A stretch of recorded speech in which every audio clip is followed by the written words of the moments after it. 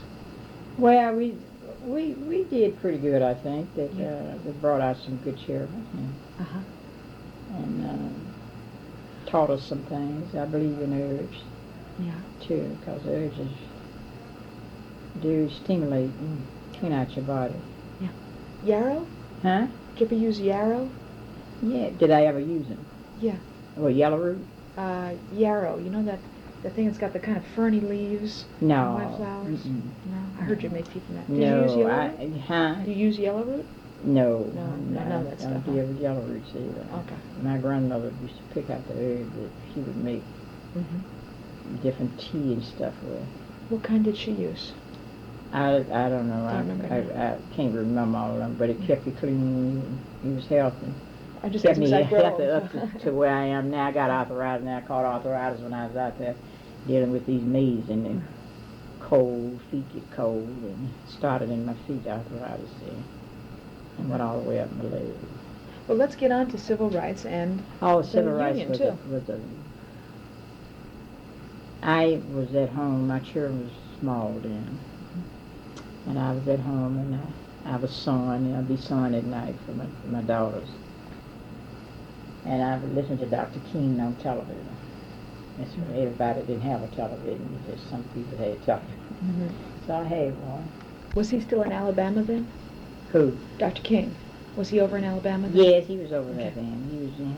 I remember when Miss Parks wouldn't get off the bus, they were showing there. And I was telling her to sit there. I know she couldn't hear me, but I said, sit on down, honey, don't move. You tired, I know you is. And because I knew how it was. Mm-hmm. I have read the bus here, and Georgia Tech student with a Emory student would stand up over you and take the elbow and hit you in the head, and and you get up and move, and he got to see. Because you didn't want him all the time bumping your head, And so there was cruelty, a lot of cruelty in teenage with them in them days. And you couldn't pay a black child to do that, but white ones did it to us. Mm-hmm. And you just get up and move and get up back, further back that you could be packed back there, but you squeeze in there some kind of way. And we took all of that. Mm-hmm. That was rough, but we took it. It's been some hard days with us, women's riding the buses, trying to get to the houses to clean them up and wet. And if you bring a pain home sometime, you knock you down, knock the pain out of your hand with food in it. And you stay there till 8 o'clock or 8:30, and then you be 9, 9:45 when you get home. So they tell you to take the food home with left and feed it to your children, so you wouldn't have to cook. But sometimes you didn't have any to take because they'd be done knocked it out of your hand. And it was some cruel days, and they would come down Peachtree, and it was awful.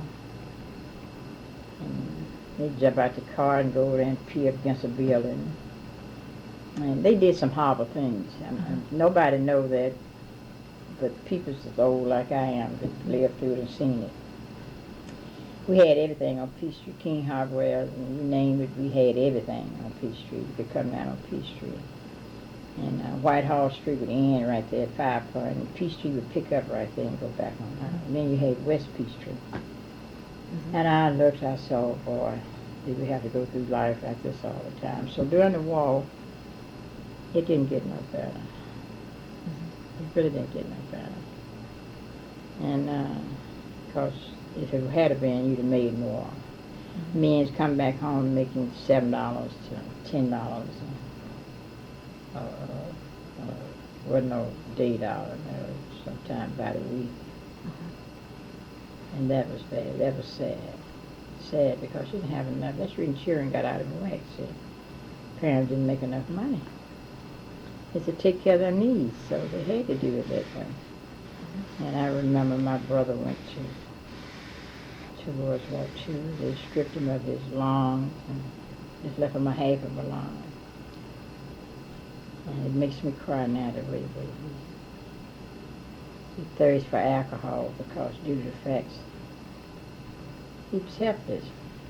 They took the dishes out of his leg, back of his leg. Because he was wounded like that. He sat over there and froze when he had the measles. And he got shot, glanced in the head with a bullet.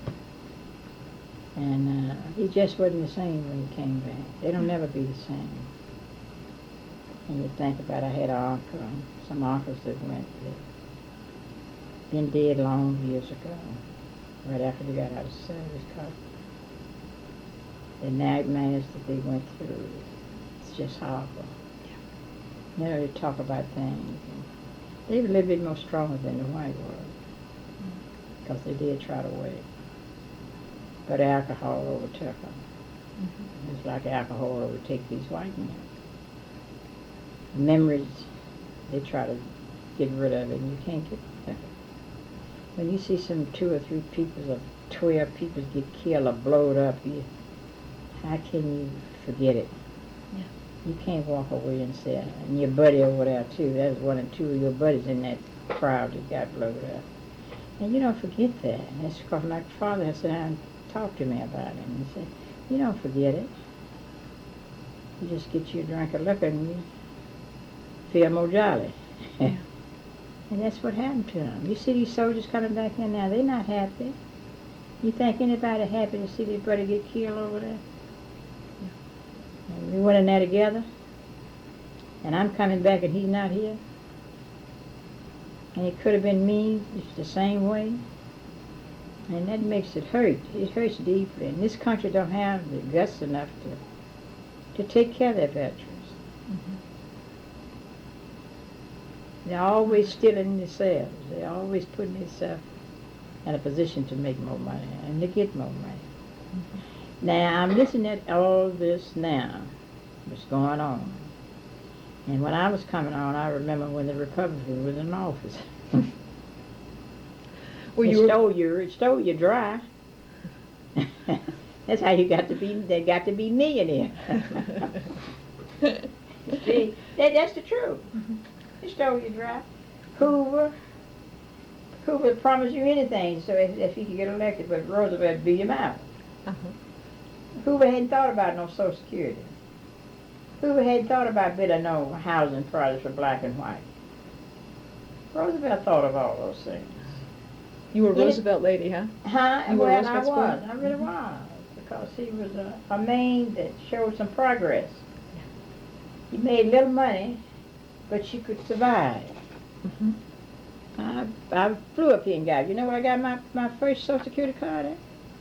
Right there at Western Union. It was on this side of it was on the front part of it, not on the side. It was in the front. Mm-hmm. That was the Western Union building. And you flew up there to get it. You hear it on the radio, go to the Western Union and get your Social Security card. My mother sent me up there flying.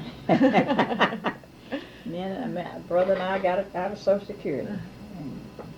And they laughed at me and they said, you got your Social Security when they first gave them out. Well, I said, mm-hmm. I sure they can look at the number. Yeah, they can look at the number and tell. So I feel that we have made too much of. We made a little progress because this race relationship was horrible. Mm-hmm. And it's still a little bit horrible. See, they haven't taught their children any different. Mm-hmm. Young children got more hate on them now than they had their parents had. When Truman became president and the war was over. Uh-huh. He was a pretty good president. Mm-hmm. Yeah, he was. He was pretty good. Well, if it hadn't been for the Democrats, we wouldn't have come this far. None of us. Ms. Bolden, are you a yellow dog Democrat? Uh-huh. Uh-huh. I never changed. Mm-hmm. I never changed because I looked at the Republican when I was a young girl. Mm-hmm. And I listened to him. And I never forget the word that I heard Bill said. He said, you see that nigger laying over there? He may be asleep now, but when he wake up, he gonna want everything you got. That's Senator Bilbo. Mm-hmm. He run for president, you know. No, I didn't know. Listen. Thank goodness he didn't win, too. No, he wasn't gonna win, but he knew he wasn't gonna win, so he didn't get out that strong. But Hoover was the one saying, they always said the same thing. And welfare now was created for white. Mm-hmm. It wasn't created for us. Mm-hmm. I know that definitely. Mm-hmm. See, the truth never been told. It got to be a political football. Mm-hmm. Anybody can bounce it when you're running Mm-hmm. or throw the ball. And it was created for the widows from World War One. Mm-hmm. That's what it was created for. Because they didn't have anything from World War One. So they had to have a living, didn't they? So they created a welfare department. Mm-hmm. They call it relief, but you got relief. And you know what our relief was? What? Coal, oil, dry eggs, Mm-hmm. peanut butter, if we were lucky, canned beef, if we was lucky, Mm-hmm. yellow meal, yellow grits, no rice, no, and no flour. Mm-hmm. Is the memories of that what got you involved in the civil rights movement? Sure, Yeah. what else would it be? Yeah. He was treated like he was animals Mm-hmm. through the treatments, Mm-hmm. and it wasn't pleasant. It's like I told you, you could be coming home with a pain and knock it out of your hand on the streetcar. Mm-hmm. See, we had streetcars then, and never break your heart because the children be home when you get home. Mm-hmm. And you probably had some, or you didn't have it. Children have to go be at home. And that wasn't pleasant. They have did some awful things to you, you know, to make you want to fight them. What was the first battle you got in the civil rights movement? Oh, I didn't get in. I got in. The first real battle I got in was the Board of Education. Tell me about them. They wanted to take the 8th grade out, the 7th grade out of Washington High School. Uh-huh. That's when they was converting it into junior high. Yeah. And we had a junior high when I was in school, and I know that wasn't going to work too hard. So we were going to send them down here downtown here to the old, let me see what the name of that school was. It was old boys school, but it was downtown. Mm-hmm. And it would come to me. It's been some years, but it would come back to me. But and I didn't want my children downtown. Mm-hmm. See, I had all 5 of my children coming out right behind each other. See, my 6th one had already graduated. Yeah. And he was in career war. And that wasn't a pleasant sight. Uh-huh. But I'm thinking he off for war and have my other children going to school. And I'm praying for him to come back home. And he did come back home. He come back home all right. And I was thankful for that. But I was having the biggest knockdown drag out with Dr. Letson. But I won over him. Huh. He had to call me and told me he admired my courage. I told him I had great courage. It's going to last forever. I wouldn't give it in. Mm-hmm. And if he wanted to give in, just send his child down there. Mm-hmm. And I let mine go. I wouldn't bother. Wouldn't house him no more. I know he get the same. They'll get the same books that your children is getting. Mm-hmm. But he didn't do that, so I told him I wasn't going to stay. Mm-hmm. And so he promised me a school through the bond issue. And I said, I'm tired of y'all promises something. Don't give it to him. And I'm going to fight for it. And I fought for it and I won it. That's Kennedy School over there. over on Bolden Drive. Mm-hmm. He told me he didn't have nowhere to put it. I said, well, you find somewhere to put it. And he said, you help me. I said, you're not paying me to help you. I'm not supposed to get out here and help you find anything. And I'm paying tax, and I'm not supposed to get out here and help you find a place to put a school. I said, now you find it. Mm-hmm. I'll get some of your men down there to find it. It's left up to you now. So the Civil Rights Division from Washington came in. They sat and talked to me. They laughed. They said, she ain't giving in. I said, no, I'm not giving in. I'm about to give in to this man. I said, he's going to put my child where he wanted to be. I'll tell where my child going to school at now. I said, I don't want my child to be exposed to downtown because I had seen what happened to other children when I be going to work, you know. Have to go through town. If you stop in a detention store, Newberry's or Woodwick or somebody get locked up, if they even picked up something, looking at it. I didn't want my children to be in that category. So I told him no, I wasn't going to do it. You wasn't going to establish no PTA, you wasn't going to do either one of them. So I won out because you see I wasn't going to give up. So he told me I was a good spokesman for him. And I have to tell you, y'all got a strong one. And I told him, yeah, I was going to be strong because them was my children. I had to be a strong woman. I birthed all them children. So strength was there. And I could let it last forever if he wanted to be that way. So I was very hostile with him because I was angry. He went to school all the day before school closed to tell us about it. And that's how they do these things. That's what you call hypocrite. A person is supposed to be educated, supposed to have a rod to educate your child, and here he is acting a darn fool, holding information back that would damage the child. Because you got to uproot a child, and that's not pleasant to the child, because it done made his friends all the way through them grades. And then you got to break loose, and that breaks a child's heart.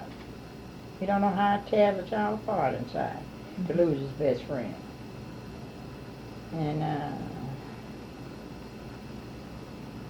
I told him, I said, now, you put yours down here and see how it's going to break his heart. I dare you to put him down here. So he put on got that school for me. So I did. I told him out there in the first. I said, I dare you to put him down. I said, when you put him down here, I'll lighten up on you. But until then, I'm going to stay on your back. About what year was this? That was 1964. 64, okay. See, they were just old enough for me to go out and fight, you know. And what happened next? I marched with Dr. King every time he came to town. I went to rallies, and I was the most vocal person now. And I stayed that way. And Dr. King was sending Snick and all the rest of them. Look, Miss Bolden up down there. She'll help you. What did you think about the SNCC kids? Huh? What did you think about the SNCC kids? Oh, they was good. They was excellent. They helped me boycott the school board. They was there. We would stay up all night some nights.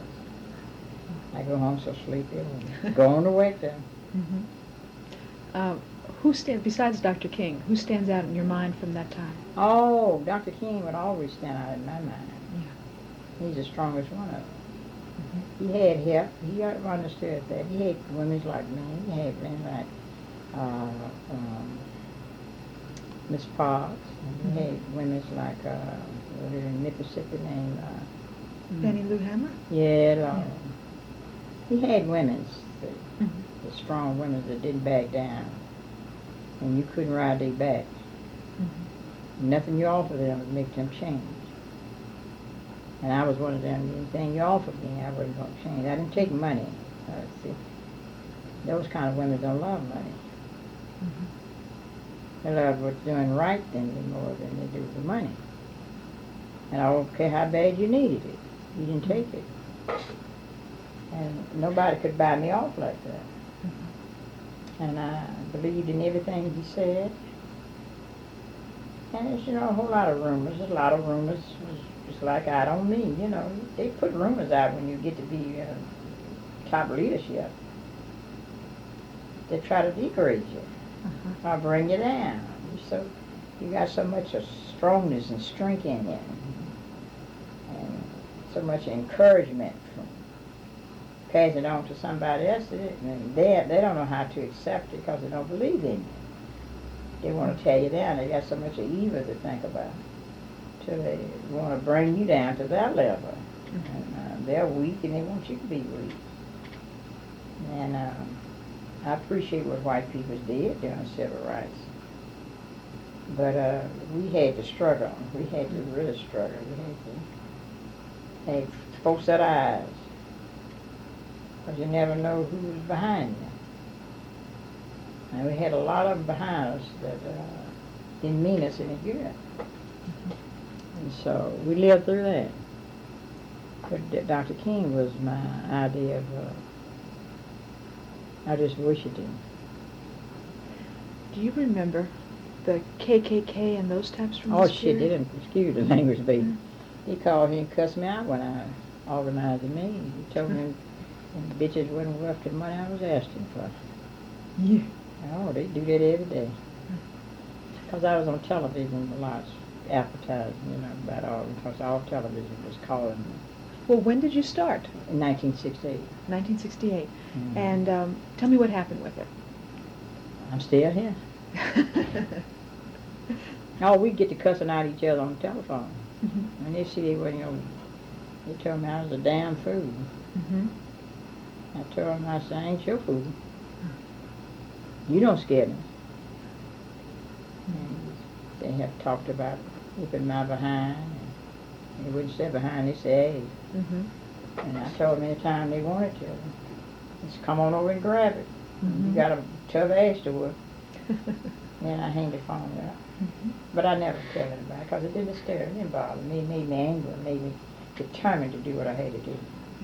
Some people say the best way to deal with a bully is to Only stand what him they down. do, it encourages you, to keep on doing what you're doing and make you much more stronger. Because you don't see who you're fighting. All you hear is the voice. Mm-hmm. And that's what make you angry because the cowards, see? Yeah. And that made me mad, and I cuss them out, and then slammed the phone. And that evening, I get ready, they called me back. You still there, gal? You were never a bitch. You was a bitch, or you was a whore, or you was something. Yeah. You was always a nasty name. It didn't bother me, darling. God let me throw it off just like it was on my bird, or lying on my shoulder, and just said T and gone on about his business. Because I threw it off. And I got angry to see how they was treating people. Mm-hmm. And they just wasn't going to come bolding into Atlanta and do that, see. They knew better. Mm-hmm. And so I knew that too. But I was nervous when I went out, like landing in the middle of a field in Alabama, landing in a field in South Carolina. That frightened me because it's dark. I used to tease them. I said, when the hell y'all bring me over here to kill me? And that was when I was organizing women's live then. Some people say that the Domestic Workers Union was a kind of a women's liberation. It was. I told you I was right in the midst of it. And telling them, you had to pull off your apron honey, in the kitchen. You had to come out of there now. Mm-hmm. If you want to be free. That's because your husband will never let you be free if you sit there in the house. What made you decide to do it?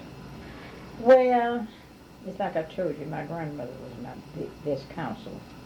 Mm-hmm. She was living with me. Mm-hmm. And I told her, I seen Dr. King at the corner, and I had talked to him several months before then that I wanted him to help me organize. I wanted somebody in the group to help me organize the household, because we couldn't be going to integrate the schools out there barefooted, because they wasn't making no money to buy no shoes. Mm-hmm. And we could patch up these shoes going to our school here in the city. But I didn't want to integrate my child into a society like that didn't have no shoes to wear and decent clothes to put on. So he told me, you do it. Mm-hmm. And don't let nobody take it. I know they have a fight on their hand if they try to take it. Because you'll fight them while you fight for them. Mm-hmm. And I did. How? I had to fight off George Means. I really did have to get the the unions off of my back, and because they wanted me to work for them. I told them I wouldn't work for them, so because I ain't a money woman. I don't love money. And enough money in these United States to pay me to give up these women's rights for a dollar. And all I had to do was give them the names. I didn't want them harassing the employers and the maids too. You know. So I didn't do it. They came to one of my meetings trying to tell the maids to switch. That's when I went to South Carolina. And the lady I left in charge, you see it down there. It's in Georgia State. I told them I was going. I had to go on vacation with the people I work with. And I told them y'all can take it and carry it on now. Because I wouldn't intend to take it on and carry it on. Yeah. But my grandmother told me I was wrong because God had gave me the baseline idea and can't nobody carry it out like you can. And you're going to have to follow through. I said, I ain't going back down there. So they came to my house. And they got me. And they told me I had to come back. I told them, no, I don't have to come back. My grandma said, yes, you're going back. And I knew I wasn't going to say so hard. I wasn't going to talk back to her, so I went back. And from there, I took up the rod and carried it on. I made a lot of changes, and I made a lot of peoples. I made Congress, and I made the senators all listen. And I finally got a minimum wage bill through, and I told them, shit, we don't work for minimum wage. Nobody work independent. The Congress and senators can set their salaries. If you run a business, can anybody tell you what the price that you put on that piece of bread over there? If you want to sell it for $1.79, can you tell somebody they can't buy it? So you don't tell it. I have to pay the same price for the lights. I have to set the same price for water. I have to pay tax like you do, and I have to pay buy groceries like you. I had to clothe my children. I said, what y'all expect for us to damn make? We ain't making nothing now. And I said, but I ain't gonna work no more on my knees.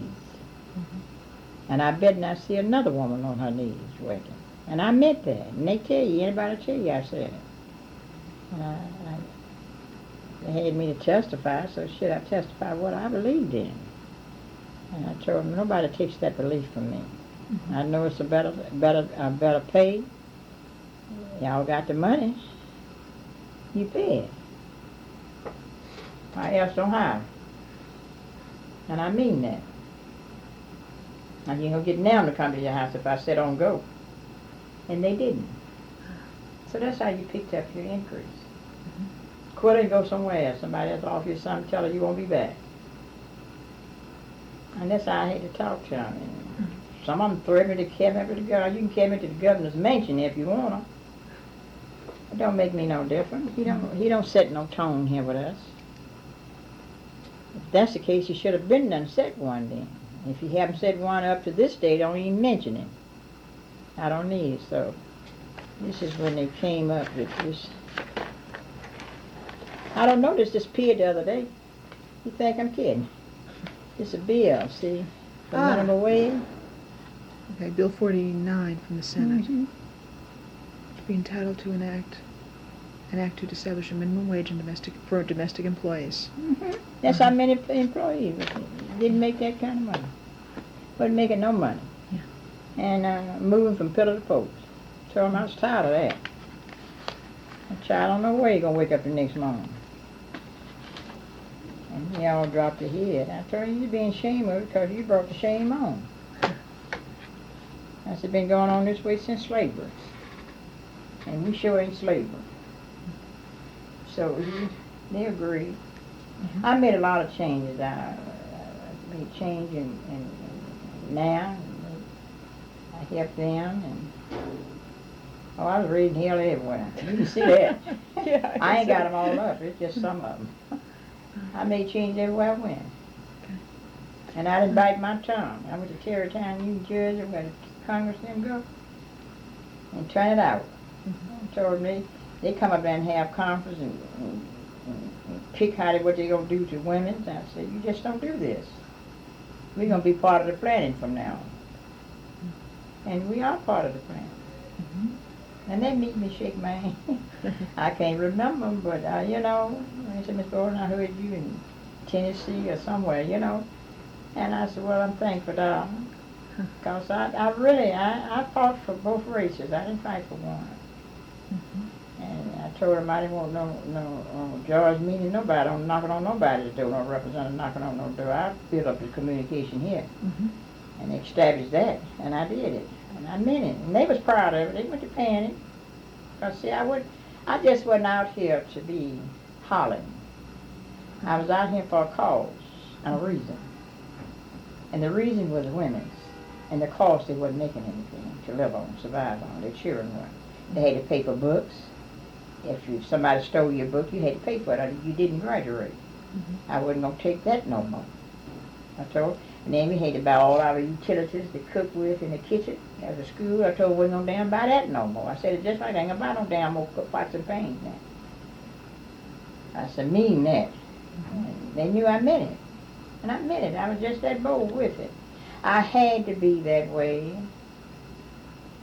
Is to let them know that right stands over all wrongs. And I was strong enough to bring out right. And wrong was going to run. And I meant that. Did any of the civil rights men support you? Oh, yeah, all of them supported. Yeah. All of Besides them. the two. Oh, well, they would have a meeting here, that's what they called it. They called it every meeting they had. I picked out the politicians. Either they come up here and tell me they want us to meet, go back out there and tell them I'll be there tonight. When Julian Barnes was denied his seat, he called me on my job and wanted me to come. I told him I couldn't come and bring no children with me to no civil rights meeting. And I'll be there that night. I told him what to do, and we had a rally. They asked him, Miss Bolden must be called Reverend King. We don't need Reverend King right now. I said, we can do what we got to do here in Georgia. Who running? Dr. King running? No, Miss Bolden. I said, well, get your butt on out there and get ready to run. And he got behind Maine and all of them. We was a force behind Maine. We were rid of the folks. Over 38,000 of us women. That's a big crowd of women to fight. And I know I had the force, and they knew I had it. And they was following me. Do you think Maynard was a good choice? Well, he started off being, but he ended up being a bad choice. How come? Well, I don't know if the ego got in the way, politics got in the way, ambition, happy I'm the mayor. All that stuff brings you down. And you can't find the direction to guide you into helping people. So, he didn't do what I thought he was going to do. What about Andrew Young? Andrew Young he was a civil rights man and not a politician. You can't have both of them. Now, anybody ought to know Andrew wasn't no politician. Of course, he didn't know that. He didn't produce nothing. Stayed going all the time. See, he was just the forerunner for Reverend King. Just like John the Baptist was a forerunner for Christ. He paved the way for King to come through. You can't be a politician and be that too. God ain't given to you both now. Well, what about John Lewis? Do you think he was a better politician or a better civil rights guy? John Lewis had been out of civil rights. He had stepped kind of out of civil rights.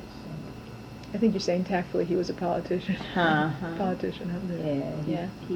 He had to be molded into what he did because he stepped out of civil rights. He gave it up. Yeah.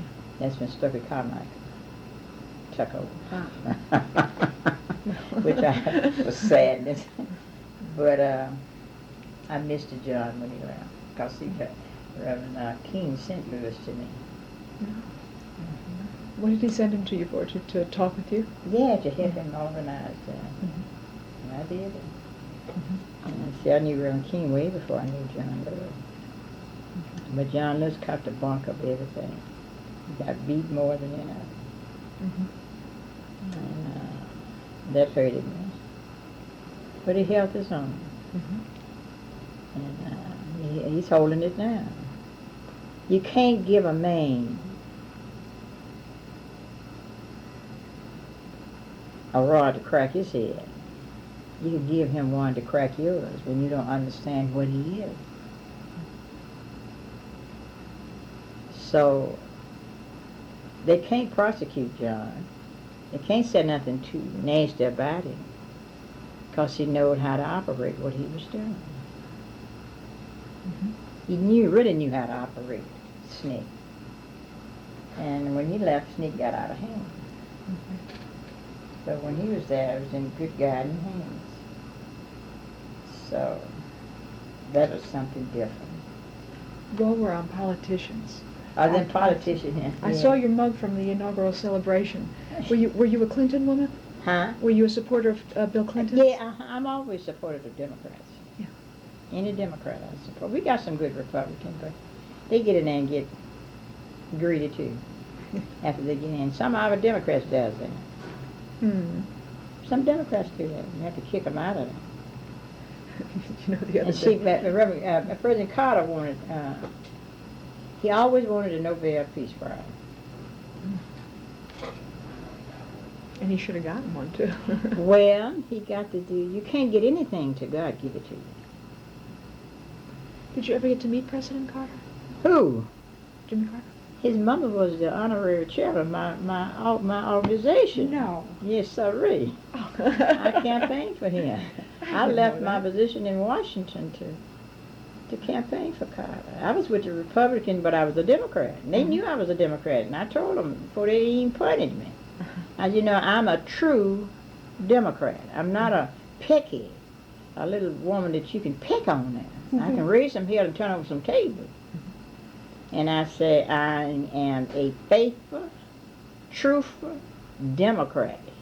And I'm not going to change. I help you organize a Republican system, but I will not join it. I don't believe in what their messages, what they do. They do underhand stuff. And I don't appreciate that. I've been knowing that from a child up. I watched it, and I knew what I seen. And I won't ever forget it. So I don't like Republicans. They're petty thieves. Really petty thieves. And they're cutting off all these programs. And watch them, half of them end up being rich. I'm not kidding you, darling. I know. Half of them going to end up rich. Of Because course. they're hollering the wrong thing. I can show you a paper. Now, I served in HEW. I can show you who's more on welfare than black. White people's just more on welfare. I went to South Carolina, and they wrote it in the paper, and I brought the paper back. It's my white. Okay, now, when you were in Washington, you were working for HEW? Okay, how long? I was a consultant on women's rights. And when was that? That was in 1971. I stayed after 1978. Carter got ready to go. I gave it up. Okay. But they wanted me to stay, but I couldn't stay. I didn't want to stay there. It's a long time. Yeah, and see, Carter went in there and reorganized. That's where he made the biggest mistake. Yeah. When he ran. See, he wanted to make it like Georgia, human resource. I said, oh, shit. And he come and turned the whole government around. In the twinkle of an eye, and then it's messed over. And he didn't stay there to finish the plan. He didn't know, you don't do that till your second year, second term. It's to reorganize, because everything falls apart. And ain't nothing picked up right since. Look at it now, ain't nothing picked up right since, darling. And he just changed a system that a man built that ain't brought him through. And you come up there and change it so quickly. And throw it in your face, because I don't know. Yeah, his mother was mine. She and I was very good friends. Well, what was she like? To me, she was just a common ordinary lady. She liked me because I was common ordinary. And Roosevelt Greer told her, she and I one day, we was walking in Washington, she said, come on, let me show y'all, carry y'all to a place that would make you famous. She said, we don't need nobody to carry us to make us famous. We're famous already. We're famous on our own. We don't need nobody to make us famous. She said, tell him, Bolden. So I cut loose on him. She said, see, I told you, we was famous. Well, she can't tell it, I can. So we was there. We talked to each other on the telephone long. Uh-huh. Oh, they tried to get rid of me. They said I was too powerful. Uh-huh. They had me investigated. And I called her. I said, I don't know what they're planning. She said, I tell you this one thing, they're going to leave you alone. So they did. And she got too tall to Jim. And made them pay me for the damage they caused me. Yes, she did. She made them pay me.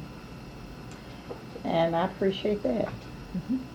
So she died, and she was my dearest friend. But she was a country lady, raised in the country, brought her children up in the country, but she was a spokesman and a good ambassador for women. And anywhere we meet up, everybody knew us. And we get to hollering at each other across the room. And she'd tell you, I know who that's sitting up there at the back of here. I don't see nothing but the back of her head, but I can tell you who it is. That's Dorothy Bolden. I said, Miss Lee, you tell everybody before they even get to know me. She said, well, I'm introducing you, let them know who you is. So we had a good relationship, she and I. While they was welcoming him into the, you know how you get in line to welcome in front of him, me and her was sitting in front of him. She was sitting right there, and I was sitting right next to her. He looked over, he said, you all tired? She said, yeah. I said, we're going to rest right here. She said, now you tend to your business over there, and we tend to ours over here. And he said, yes, ma'am. Oh, he was honored to her. He was humble to her. She didn't talk nasty to him, but she just said, you tend to your business now. And we attend to this over here. And people was greeting us like they were greeting him. That's true. They go around and come around and greet us too, and we sitting there and shake our hand. So why shouldn't they? Yeah, She said we get it too. She looked at me and she winked. So we had a good time. And I called her that night, and she said, just send a letter. Straighten out everything. Nerve of them, you much as you done did for everybody down there. And here too. She said, and around this country, she said, I ain't studying them. She said, just wait till I get through with Jimmy. So I went off with flying colors. And so they were, they wanted this organization badly. Because there was so many women in it. I got them cabinets full of nothing but women. And they wanted it. So they allowed me. They said I was taking money and I wasn't administrating no money. I didn't have no money. I was using my own money to take care of business. The grand jury seen it and said, y'all crazy. We can't prosecute a woman for taking her own money spending. He said, we can't even question where she get it from because she got a husband. And a grown son is that, working as the chief of fire department. So she ain't got to sit up there and beg nobody for anything to help her with it now. And so I didn't. But it's just amazing how people will do you to try to do you in to keep you from getting that kind of strength. So they think all women is weak.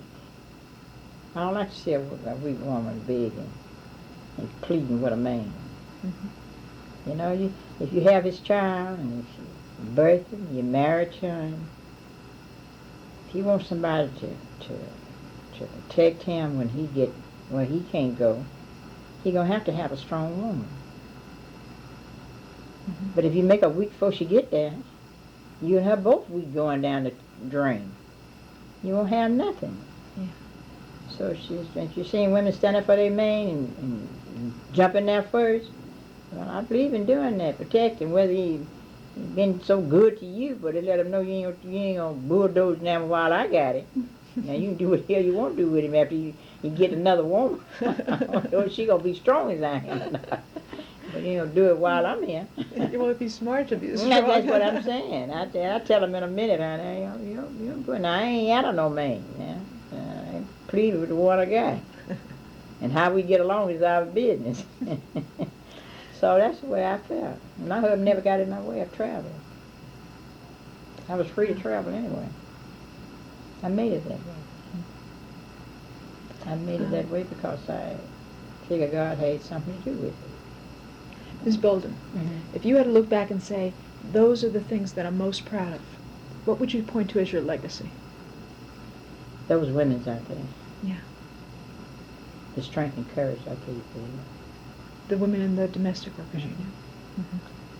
Those women froze themselves to death almost. Sometimes I lay there and cry and think about it. I seen a little lady one day, didn't have no stockings on. It was freezing cold. They told us that she take every dime and try to feed her children, her grandchildren, her daughters did. And I bought her bought a 4-pair stocking. I bought her some long hammers. Because she was a little old lady, you know, and she was trying. And I hugged and told her when I brought them to her the next day. And she cried. She said, nobody ever thought about me. I said, well, I did. I said, and I cried over you. I told my grandmother about you. I said, my grandmama gave me this money to buy you this. I said, so now you put them on in the back of the bus. And the rest put in your bags. They always had shopping. We always had shopping bags. And it used to make me kind of mad when they called up and tell me the maid done took some butter. I said, oh shit, come on, ain't nobody took no butter from you. I said, let's get better understanding than that. I said, don't do that. I said, butter melt. Egg will crack. And it'll run everywhere. Through that paper bag she got, yeah? And if she turn that pocketbook any kind of way, it's gonna bust. And the butter gonna melt in there. And it's gonna come out to crack somewhere. That's because that pocketbook ain't that tight. It'll find a way to get out of there. And she said, oh, Miss Bolden, you're a mess. Can't talk to you right now. I said, well, hang up then. And I had to talk that strong with them because, see, they was... How many people had they spread that to? That hurts. So you steal it. Yeah. Did you hear that a lot? Oh, Was yeah. that the usual And I thing tell to them, I say? said, oh, come on, I ain't gonna send you nobody to steal nothing in your house. They'll back off. Because the girl be done quit her, see. You know, some of us high people don't know how to treat them. You're too bossy. And people can't stand that. Before they say anything to you, they'll walk off and leave you. They're not gonna... And some of them will cuss you out and be ready to fight you. Somebody else. Yeah. And they be one of my children. I don't know if they want it or not. See, I'm not doing anything too much now. Because I've been sick with rheumatoid arthritis. And rheumatoid arthritis go all over your body. Sometimes it allows you to come out the door and then again it don't. It's just like muscular dystrophy. You can't move your bones, not your joints. Your bones won't operate with you. They won't cooperate with you. Yeah. And I have to pick my knee up and it hurts so bad. To move it down easy. And it's causing how the weather come in. Yeah. Now all of summer I've been hop, skipping, and jumping. Oh, I've been having fun, honey. But I'm beginning to feel it now because fall is coming in. I stepped down yesterday and felt it in the back of it. I said, oh my gosh, this hurts so bad. And I had been going to the doctor because I told her I didn't need it because it went into a retreat. And I didn't have to have it. And now I got to go to the doctor because, see, that's the only thing can relax the pains in it and the muscles crosses over the joint. Yeah. And they lock up on you. And once it locks up on you, it's hell. And it gets up here and you can't do anything but this. And then it get in you up here. It'll skip. You can feel it when it skip. It'll hit right there. And it hit on the side of your face. And it get up in the top of your head. And it just hit everywhere you want to hit at. You know, anywhere where bone and muscle is. And I tell them, it hurt, it's painful, honey. I wouldn't want my life. I tell people, I hope you don't get it. Yeah. And now this morning, see, because it's fall coming in, I feel this muscle. I had to get up and get in a hot tub of water. And I saw, oh, the devil. I'm going to catch hell now. I said, 'cause it ain't going away. Well, we still got dog days to come through. What do they call it? Indian summer. So you get a little break in Indian Well, summer. I get a breakthrough. It starts lighting up at the end of spring. And then I can pull off all them clothes I wear to keep my body warm. You have to keep stimulation. You know what your blood is like up on. Yeah. And then you start having cramps. And that's not good because you get cramps in your chest. And I haven't had all of that this summer. Then I have Heidi honey. And it get tangled up there with that arthritis. And boy, it get all in this morning and it was hurting in here. Yeah. And you think you got cancer. You think everything wrong with you. All of a sudden it moves. I ain't got no cancer. Because it would move like that. Then it'll get back in this hip bone. And then you wonder, they never got back there before. Well, you know it's moving now. It's waking up to a new place, you know. It's coming in because the fall is coming in. And I said, let me get prepared. Now, I done got prepared. That's what I've been bought me. The kind of house shoes I'm going to wear, all lined with lamb wood. I got my long foot boots I'm going to wear. And then I got my long john I put on. Then I got me jumpsuit I sleep in. But you got to have all of that. Keep going. You cold as ice. Does liniment help at all? Huh? Does liniment help at all? Oh, liniment don't help no rheumatoid. No. Rheumatoid is the joint and the muscle. And the muscle cross over your joints, see? Always over your Very joint. good. And then you'll fall off. And that's bad. To have too much weight and don't have enough. And the reason I tell you that,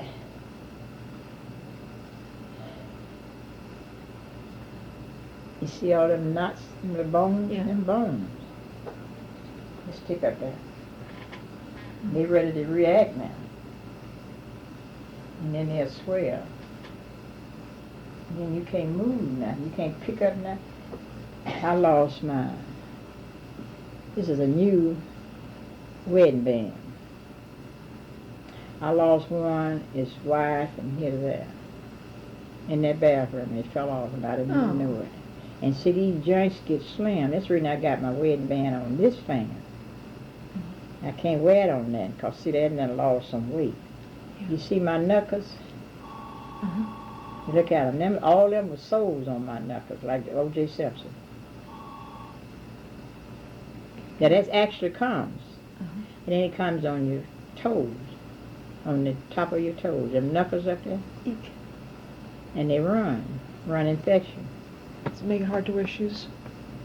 That's when you see a lot of people go, no, I had mine never got to my toes. I only got to this right here. And see, you look at my skin. You see my skin? It look like it's rusted on it. But it's not. I took a scrub down bath. But see, no, you see that? You see that right there? And that's the rheumatoid arthritis. And it was all over me. It makes my fingernails split. You see that finger there? Yeah. It just walked off. And you can't use that finger. I can't use this finger. Because see, once you lose the nerve of your nail from a certain portion of it, you can't even button up your dress. You imagine people losing all of them now. Well, I hope you have an easy winter. I hope Well, this one's better. it's a thing that it may be my daughter got it. Right after to your family. It moves on down. My daddy had it. I've seen after him before he died. Who runs the National Domestic Workers? Me? I mean, when you're laid low. I don't let nobody come in. Does It's so much of history in here. Yeah. It's definitely history. Do If I would sit down and tell you everything that some of these women have went through, it would take me a whole 2 or 3 weeks. Well, tell me one thing. No. I don't like to tell it, and I like for them to be, some of them be around, 1 or 2 of them be around and tell you how they was treated. I'd It love to have talk been, to it some. have been, it have been pleasant, because a lot of people really hate black people, but they're hiding, just to get a chance to be Ugly too. a boss over them, Yeah. and tell them what to do. Do people then sign up with the domestic workers union and then They fill out employers an application. And then I got employers it. call you and you send them out I have to like send the them out. electricians or Yeah. I got a. Let me see where I thought I had one out. I have some here that it's an application you use. Let me see them up there. But you have to fill out an application. Tell me if I can lift anything for you. Yeah, baby, I'll show it to you if I got it with me. And when I go back down here, if he come in, I could have killed him because I can't get him. Well, don't worry. I can always drop by and pick one up. Honey. But I'm up here. And when they call, I don't take in calls like I used to. They call me and I got a job now I can give to somebody, but I tell them don't call me back, please, because I'm not here every day. I ain't gonna guarantee I'll be here every day. That's because my health is not guaranteeing me that. And then see how honey they mess with your heart. They cross over your heart and make you have irregular heartbeats. And this is what this one does to me. But now it haven't worried me since my arthritis has been gone. And whenever my arthritis act up, that's when my honey gonna act up. Because see, arthritis all up in here. Yeah. And when you start messing with the muscles and the bones in your chest and stuff, that makes your intestines run up. Or your intestines up, and so that's pretty bad. Well, as you're talking, I'm getting all the symptoms. Yeah, well, it does. It's pretty bad. It's pretty bad, baby. It's not a beautiful thing. No, it sounds very painful. No, it's not a beautiful. I thought I had the application here. It's not in here, but I'm into the community now, trying to save Vine City. Oh, tell me what you're doing with Vine City. Well, how are you trying to save Vine City? Well, they want to tear it out. It's a historic community. Yeah. And I brought a young lady. She later moved there. And I liked her. And I don't like hustling for money. And she done applied 3 or 4 places for money, big money, and used my name. And that hurted me. And I got to deal with her. And I'm going to deal with her. Because I call those prostituted community. And con artists in the community. You know, we had a print of them doing property programs. And when I went going through to be served on the rights and responsibility for women, I found a lot of it, black and white. And I had to report it. And I begged for not no sentence, but just take them off the program and withdraw the money. Because it's a waste of throwing the government out of money, the city out of money. She asked for $250,000 block grant money. Got my name.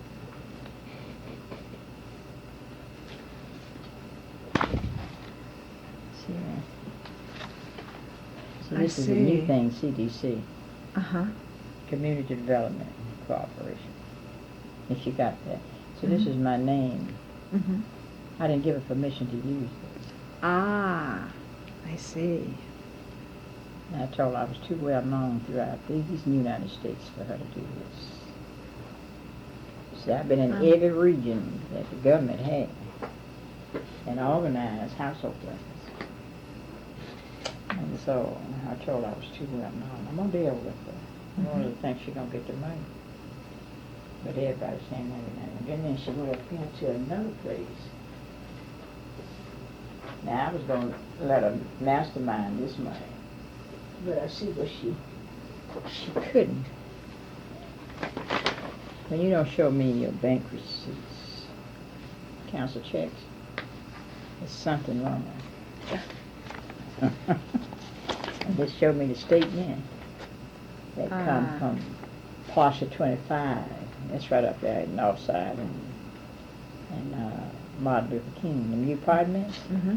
I told them when anybody, the Labor Department wanted to go over there, the bill, that bill. Mm-hmm.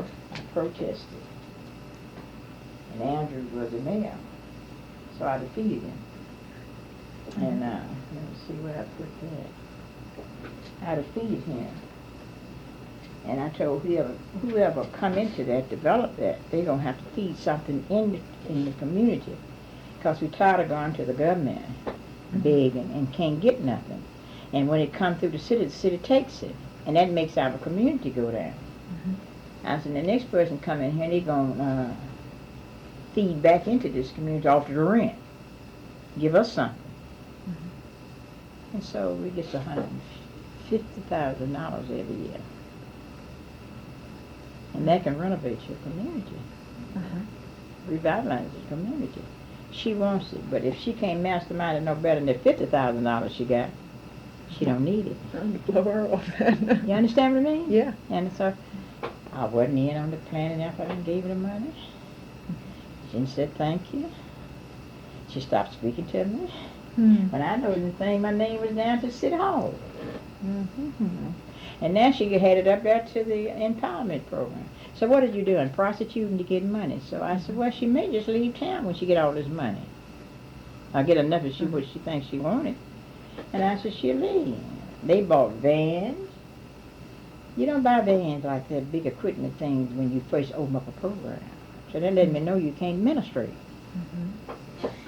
I told her they're not dealing with a fool or dumb woman. I don't think the President of the United States would prank me and thought I was dumb. Well, she'll learn an important lesson. Well, I have to do this to her. I'm going to have to do it because she's one of these kind don't please you do it. I told her not to put my name. I don't use my name nowhere now because I don't want to be on your board. I told her at the negotiation table I'm not on her board and don't want to be on it. Mm-hmm. She went right on and stuck my name. It was like I was a child. Yeah. I didn't know about it. Mm-hmm. And that hurts. Yeah. Your name is what your daddy gave you. It's precious. Mm-hmm. He didn't have a boy to carry on his name. Mm-hmm. And you carried it on. And I don't want you to damage it. That's my daddy's name. Mm-hmm. Bolden is my daddy's name. So I don't want nobody to dagger with it. I don't have a brother to carry his name. And my brother died from the sickness I told you he had.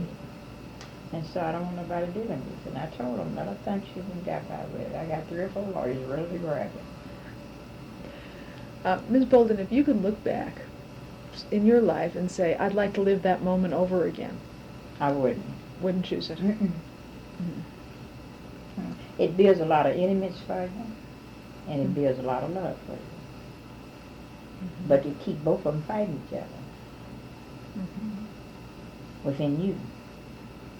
So it's not good.